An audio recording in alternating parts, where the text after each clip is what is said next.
Student Loans by Malik Reyes and Izzy Sarandola. What did I do after undergraduate school? After graduating from UMass Amherst, I decided I wanted to become a general practitioner and go to graduate school at UNC Chapel Hill. Having the loan from UMass of $91,240.33, still gaining interest through the years of school at UNC. I plan to pay off the debt from UMass 10 years after graduating UNC and pay off the loan from UNC after 20 years after graduation.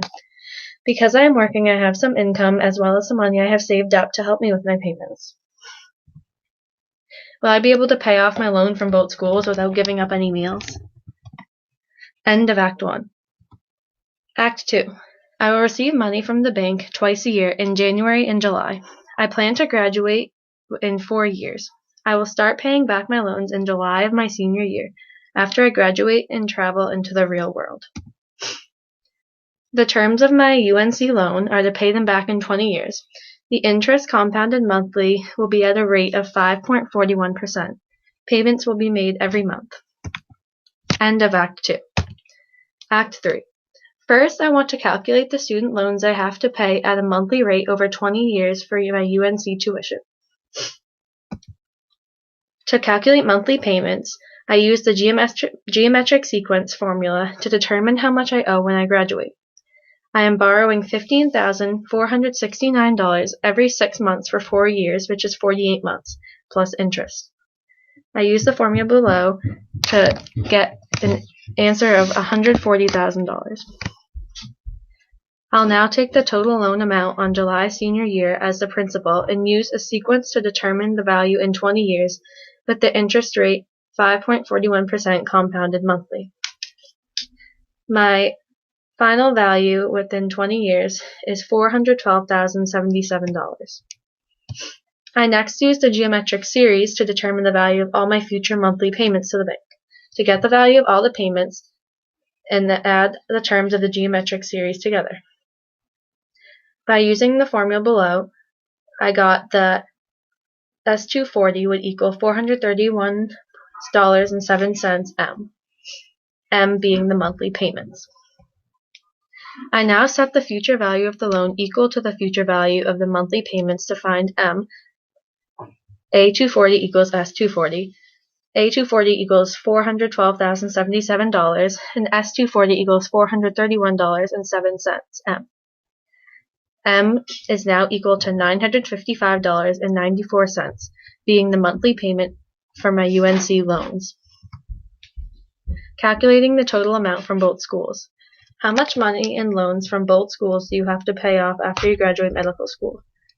After UMass, I had $112,465 in loans, and after UNC, I had $412,077.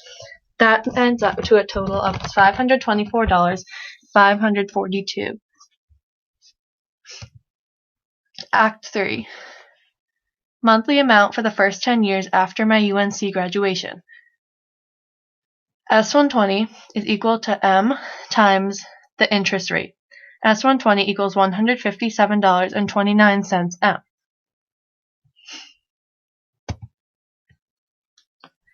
Total amount paid for UMass. S120 equals A120. A120 equals $112,465. Now set that equal to this answer, which was the UMass,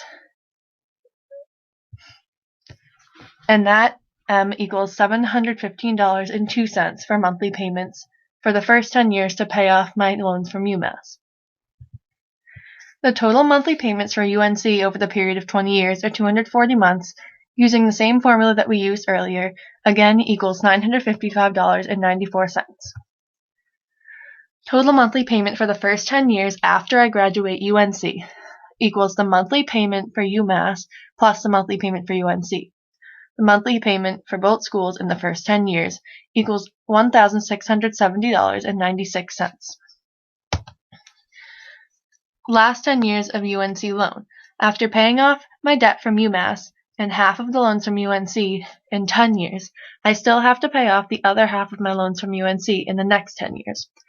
M of UNC equals $955.94 per month, which was the first amount for M of UMC taken away from the addition of the UMass loans. End of Act 3. Conclusion. Overall, the student loans were much more expensive than I thought they would be. Paying 120 months of $1,670.96 was a really steep price for me, having that I needed to find a new job, pay for food, and find an apartment as well. By the last 10 years, I had a job, and the monthly payments were only $955.94, still being a lot, but making it a lot more manageable.